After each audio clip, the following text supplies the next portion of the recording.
अहमदाबाद में 12 जून को air India के बोइंग 787 8 विमान हादसे की शुरुआती जांच रिपोर्ट सामने आ गई है। भारतीय विमान दुर्घटना जांच ब्यूरो की शुरुआती रिपोर्ट में दावा किया गया है कि टेक ऑफ के कुछ सेकंड बाद ही प्लेन के दोनों इंजन अचानक अपने आप बंद हो गए थे, जिससे प्लेन क्रैश होने की नौबत आ गई। AAIB की रिपोर्ट के मुताबिक विमान ने उड़ान भरते ही अपनी ताकत खो दी थी और उड़ान भरने के सिर्फ 32 सेकंड बाद ही हादसे का शिकार हो गया।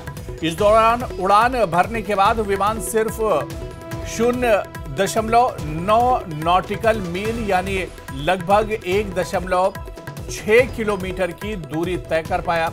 रिपोर्ट में बताया गया कि हादसा दोपहर 1:39 पर हुआ, जब विमान अहमदाबाद के BJ मेडिकल कॉलेज के हॉस्टल पर गिरा था। तो अहमदाबाद विमान हादसे की शुरुआती जो रिपोर्ट है वो अब सामने आ गई है।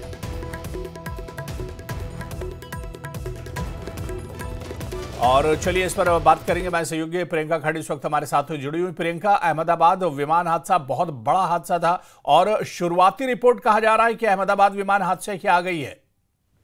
जी बिल्कुल, प्रीलिम रिपोर्ट जो है वो आ गई है, जिसमें जो बिल्कुल सामने जो ऑब्जर्वेशन आई है उसमें ये पता चला है कि जो इंजन के स्विच थे वो रन से कट ऑफ में चले गए। रन जब उड़ाना होता है, इंजन को काम कराना होता है, और जब इंजन बंद किया जाता है तो कट ऑफ में होते हैं। तो ऐसे में ये बताया जा रहा है कि टेक ऑफ करते ही कुछ ही सेकेंड्स में ये जो इंजन के जो स्विचेस थे वो कट ऑफ हो गए। और ये भी मामला सामने आया है कि CVR रिकॉर्डिंग में एक पायलट दूसरे पायलट से ये पूछ रहा है कि तुमने इंजन को बंद क्यों किया। दूसरे पायलट ने जवाब दिया है कि मैंने नहीं किया।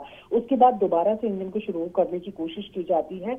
पहला इंजन चल भी पड़ता है लेकिन दूसरा नहीं चलता है। उसके बाद पैनिक में मेडे मेडे मेडे की कॉल दी जाती है। जब तक कॉल साइन पूछा जाता है ATC तक, तब तक ये हादसा हो जाता है। ये कुछ की ऑब्जर्वेशन से जो सामने आई है, जिसमें पता चल रहा है कि जो इंजन का स्विच था वो कट ऑफ था, जिसकी वजह से जो थर्स्ट चाहिए, जो टेक ऑफ के लिए पावर चाहिए वो नहीं मिली। और जब तक उसको सुधारने की कोशिश की जाती तब तक एक्सीडेंट जो था वो हो चुका था।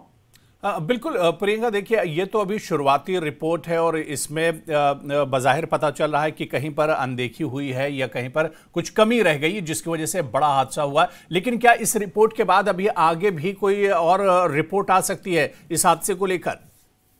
देखिए, ये प्रीलिम रिपोर्ट है और साफ किया गया है कि ये केवल शुरुआती जांच है।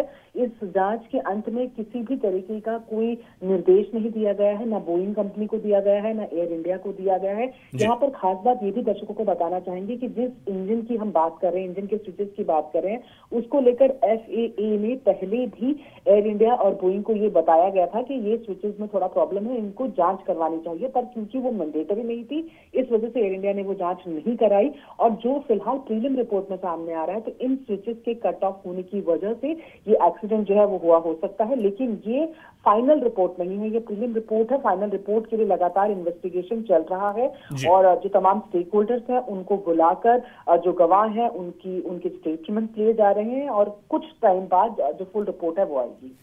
चलिए, बहुत बहुत शुक्रिया प्रियंका हमारे साथ जुड़ने के लिए, इस खबर पर जानकारी साझा करने के लिए।